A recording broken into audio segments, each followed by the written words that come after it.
Who are you and what do you do? I mean, you're Swedish, that's what we know already, but the rest? Okay, I'm Peter Sunde-Kolmesoppi. I'm Finnish Norwegian, very important.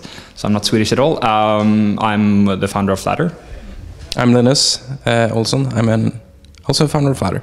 I apologize, young sir. I should have known this already. For all the people out there who do not know what Flattr is doing, what is Flattr doing? Sorry, I'm Swedish. Do you know what Flattr is doing? Yeah, Swedish people don't understand anything.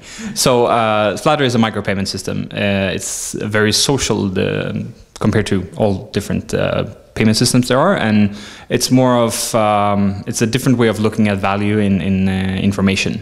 So it's very hard to explain. In don't eat people. You know we have a policy against this. It's very different to we're trying to redefine what value is in information by letting users decide what something is worth in terms of money instead of letting the salesperson decide that. In our space here, it's meant as a way to monetize blogs, but it seems it's much more. Like, who are your main customers in a way? So blogs is just one part of it. We are content agnostic. You can use it for anything. The biggest use case is actually podcast, and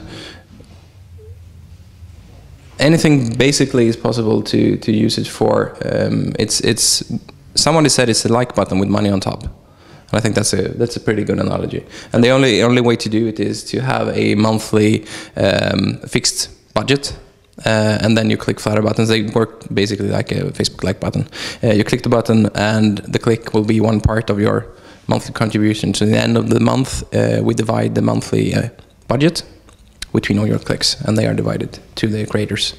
So when you actually are giving or doing a donation or a payment or whatever, you don't need to think if you can afford it or how much should it be and so on. So it's a one-click. I think it's the only one-click donation service in existence. Sure?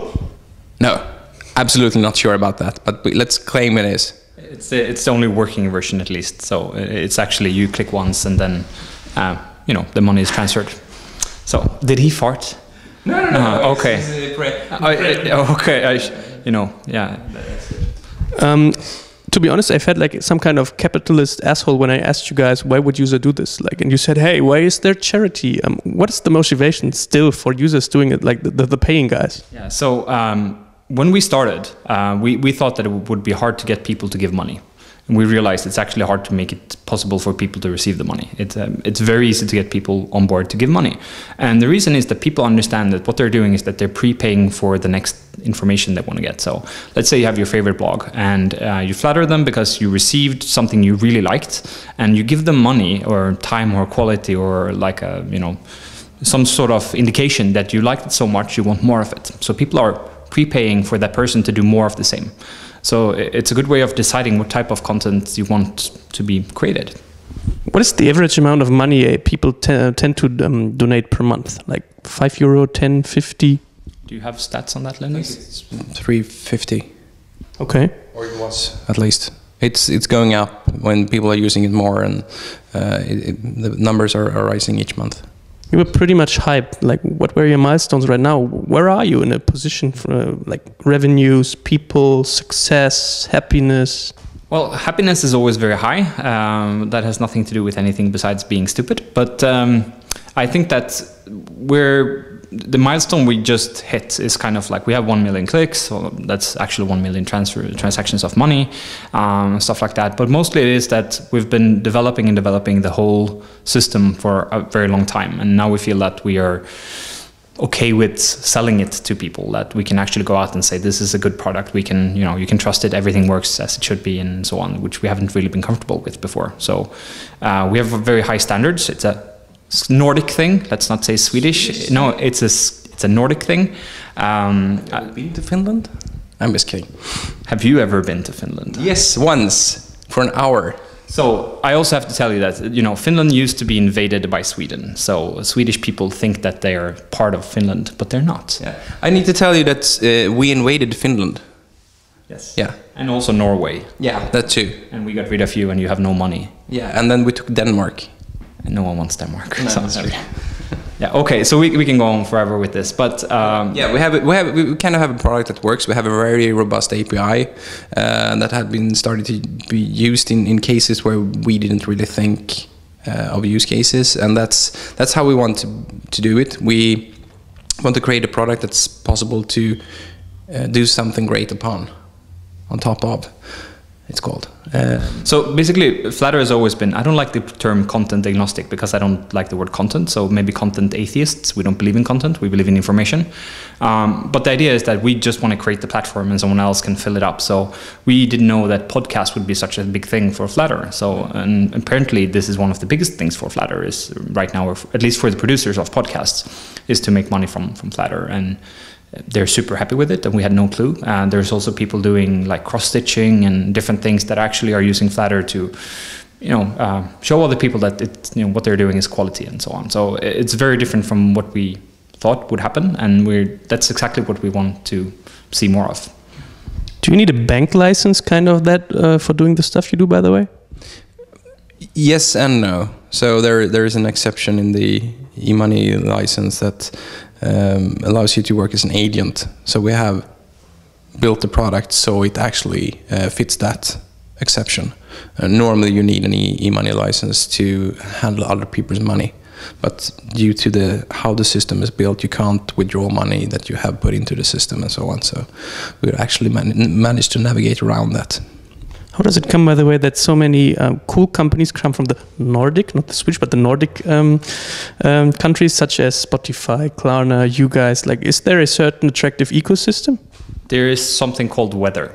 And I'm not kidding. There's a reason for people in Scandinavia and in the Nordics being very good at technology, and it's because the weather is really shit most of the year. So and there's huge distances between people. So in Norway, if you flip Norway upside down, the tip of Norway would be somewhere sub-Saharan. It's a very long country, and there's 4 million people in it. So what you build is you build technology to be able to communicate. You build houses that make sure that you can stay inside, so you don't freeze to death. And that means that people are locked up in winter with nothing to do besides communicating. And that has actually built a great ecosystem for building technologies, so Nokia, Ericsson, inventing GSM, inventing Bluetooth, all of these things come from the need of communication. And when the internet became sort of big, Sweden and Finland started with building fiber everywhere because they understood this is really good for us. We can make sure that people get jobs out in the outskirts. And from there, it has just been growing and growing. So, everything that's about sharing, information, talking to people over the phone like Skype, it comes from this need of communication and optimizing communication. Yeah, distances is a drag in the Nordic region. Yeah. That's interesting. It's so easy and still really interesting. We had this guy at our conference called Eureka. I always tend to have problems pronouncing his name. Sebastian Semiatkowski, I think, from Klarna. And he spoke about the biggest mistakes he did. Like, I don't know whether this is Swedish or Nordic in a way, but... Maybe Polish. Polish? His last name is Polish, obviously. Yeah, that's true. Yeah. How about you guys? Were there any mistakes you made with all the founders out there? What would you recommend them? I think that there are no mistakes. It's only things you have to learn. So you will learn things by going at it. And I don't really see we've done mistakes. We've only been learning things. And of course, if we look back, we would have done some things differently, or we wouldn't have done some things at all. But we have a pretty product that's pretty out there. It has never been done before. It's not like YouTube, but with this, or it's this service for this region, or Facebook for old ladies. So we need to test and try. Facebook for old ladies, that's a good one. You can do that. Build that place. That's already Match.com or something, I guess. That's true. Yes. or LinkedIn.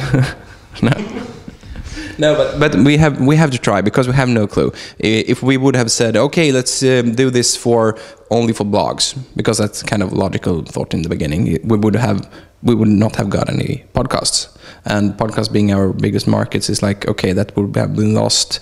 We would probably not have focused on Germany, but Germany is the biggest country still, and that's not all logical either for us. It wouldn't have been in the beginning, and so on. So you need to spread your. Don't say it. Don't say it. No. Don't say it. Okay. Yeah. You need to go wide. Yeah. to be able to get any hits.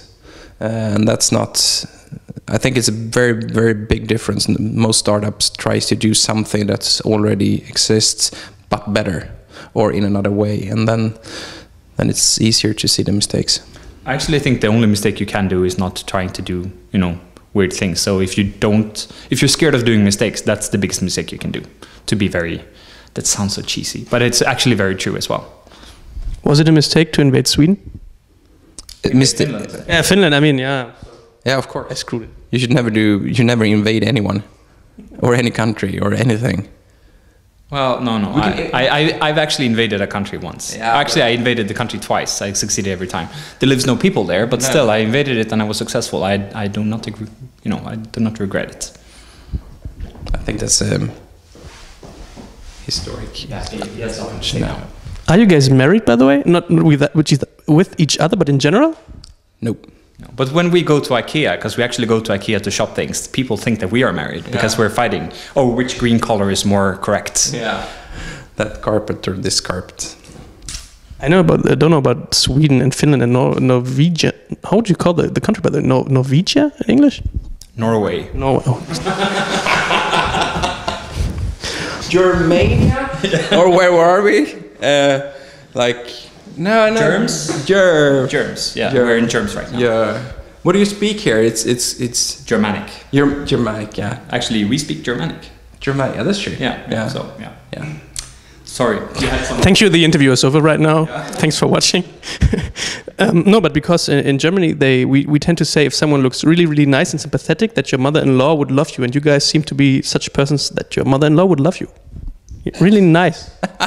Thank you. Thank you. Yeah, I think thank you. That's you can't harm anyone, can you? I mean, you look like totally nice. Where's the mistake here? I mean, no. Our company Flattr is actually a vegetarian company even. So we're a very nice company. So we have in the bylaws of the company that we cannot spend money on something which is not vegetarian. So no leather couches, no. If we buy you lunch, there will not be any meats in the lunch and stuff like that. So and the barbecue tonight will be vegetarian. Yeah. Okay, this is where you argue about the green colors. No, the green is actually part of our logo. It has nothing to... Actually, when we got our first office space, there was green mats there. So we just liked it. So. No, there was actually green and orange. So the colors in the logo is due to a guy called Staffan. Who has green and orange pants. No, he has orange. Did he have green too? Yes, yeah, of course. Yeah, and he had the office space was decorated in orange and green. There is actually a blog post about this. Yeah, and we actually like copying very much. Yeah, so the original colors on the logo was black and white. No, it wasn't. Blue. Yeah, okay, yeah, but it was green and red, dark red. I can't remember. Like love or something. Yeah. And then we got the office and like orange and green. That looks good, and we haven't seen it before. How did you two crazy people find each other? Oh, we're childhood friends. Yeah. We went to almost the same school, or kind of. We had the same friends. Yeah. Would you recommend it? Founding companies with your friends, would you recommend it? No. No, I actually, it's really good because, one of the best things with Linus is that he can take whatever. And I know this because I've known him since forever. So I can say whatever to him and he understands why I say it and he gets the point of it, which I wouldn't dare to do with anyone else. And he really listens to it. So you have these things that is really good because you've known each other for a very long time and the limits of where you can, and that's really good if you're going to be co-founders of a company and you need to trust each other and you need to be able to say whatever shit to each other. And you can do that with some old friend, but it has its drawbacks as well. But I don't think we were never super close as old childhood friends. So that's not really a big problem. We never dated the same girls or anything, I hope. No. So it's not it's not the biggest problem in the world. No. Do you have kids' pictures? You should send some. No kids. Oh, you mean? Oh, yeah. From each other. Yeah, he has lots of pictures of kids in his home. I don't know why. I'm just kidding. No, well, we can't respond to that. It's impossible. It's like lost case. No, in general, I would say no. I would say no to founding companies with friends because if you take all the are with friends. No, man. That's true. Absolutely. But if you generalizing and looking at the people you know. I would say that 80-90% are people you absolutely should not start companies with. But then there might be 10-20% 100% that it's a good idea. So in general terms, no. For some specific people, yeah. Yeah, Lukas, the first thing he said to me was never found a company with your friends, because you might be friends, but you often are complementary. I think that's probably correct. But at the same time, there's no golden rule for anything that actually works. Everything you say is wrong in the end anyhow. So, and if you found a company with someone you're not friend with, you will be friends within a couple of years. Hopefully. Hopefully, yeah, of course. Okay, having spoken about Norwegia, about friends, about kids' photos at home. Norwegia. Still call it Norwegia. Yeah, I know. I was just making fun of myself. I hope you realized. Anyway, we're in Bern, right? No, we're in Bonn. In Bonn. The capital of Berlin. Yeah. Yeah, that's true. How about you guys? What is on the agenda right now? Milestones that you aim for, roadmap, anything, or just having fun? Both, of course. So we have this problem with Apple, of course. Why? They throw out they told the Instacast, the podcatcher software, that he couldn't have his Flattr integration, and the communicating with Apple is a problem. And we don't like the idea of someone that big controlling that part of the market, stating the rules like that. So that's something we're trying to solve. Both in discussion-wise, which is hard, as I said, but also when are they assholes?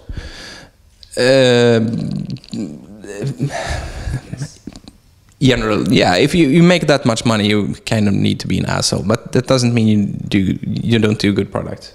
But they are assholes. Yeah, of course they are assholes. Yeah, yeah. But they're successful assholes. That's the problem. Yeah.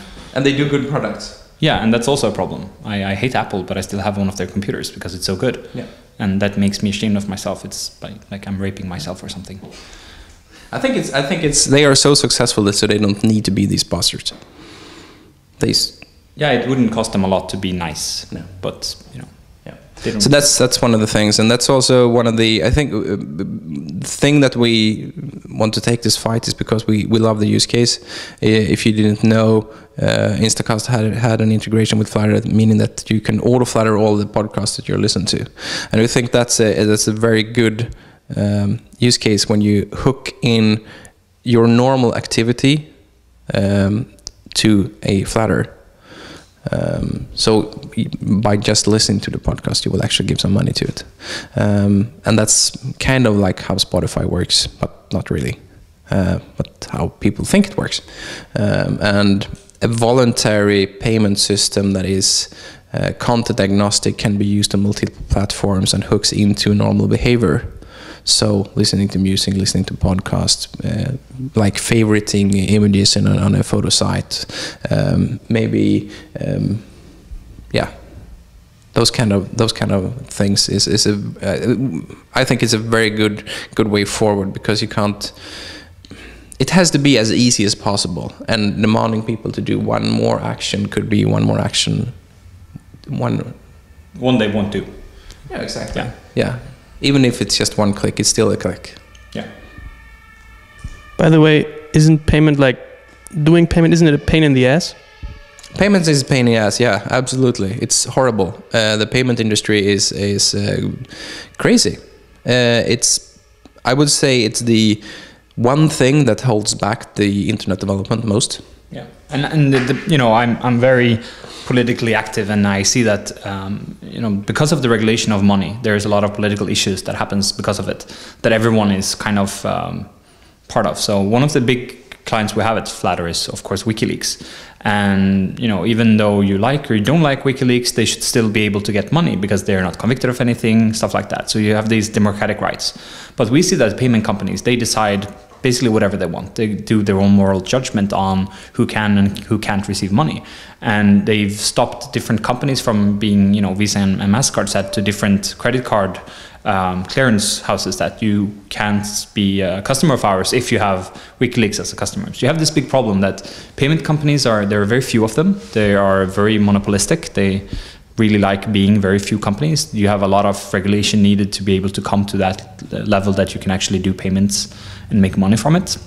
And as Linus says, this is stopping internet development, but it's also stopping democracy, because as long as you don't have your rights, because a company says you can't have it right.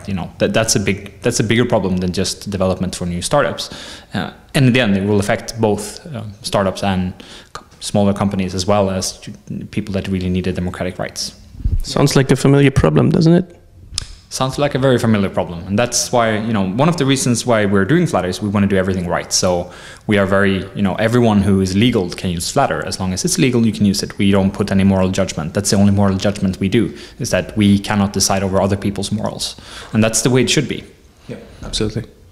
So there are multiple levels of problems when it comes to payments. Is legislation when it comes to who can handle money and so on. That can be handled, but it's costly. You have the complete monopoly of Visa and MasterCard and their fees they have on every payment. So they have basically, not here in Germany, it's quite impressive that you have said no to Visa and MasterCard fees. And so you almost can't use Visa and MasterCard in Germany. Impressive. Bad for us, but impressive.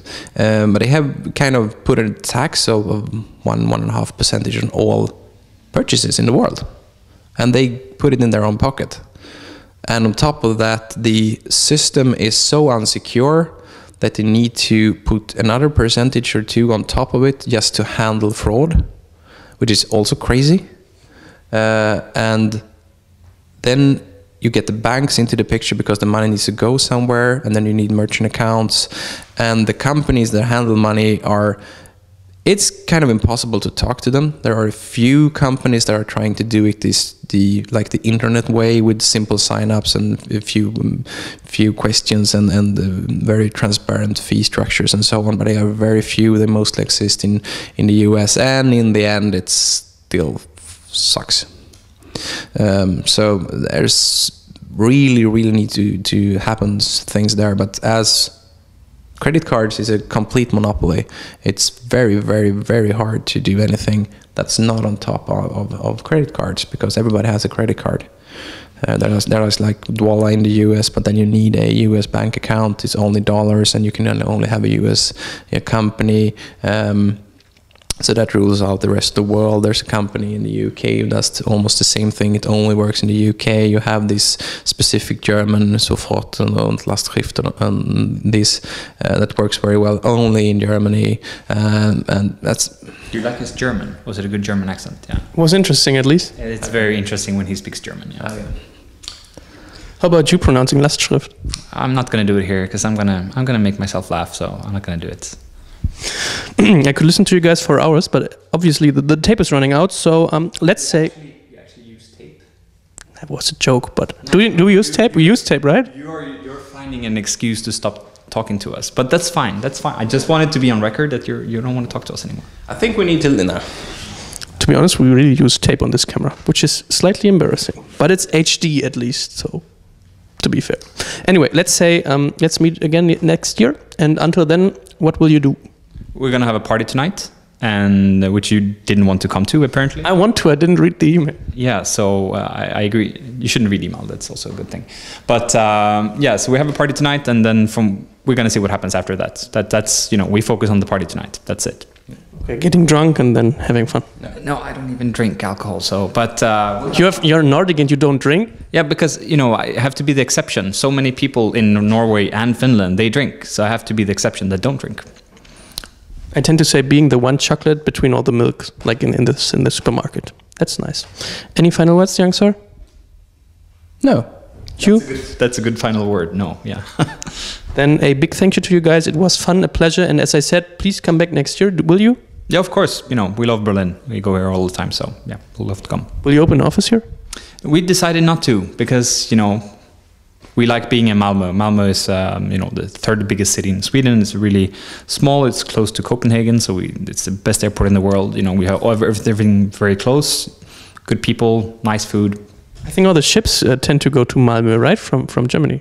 Some of them. Most of them go to Trelleborg, especially from Rostock and places like that. That's a long final word. No, it was not a final word. It's a question. Final words has already been. We're talking next thing. He's going to cut it here, and it's going to be the next interview. That's true. Yeah. It's going to be about shipment between Sweden and German. Yeah, that's the new thing. You heard Sweden and German. I didn't say Germany. Yes. I'm messing with you. And then they can go by train to Bern. Crazy guys. In this sense, over and out. Bye-bye. Cheers.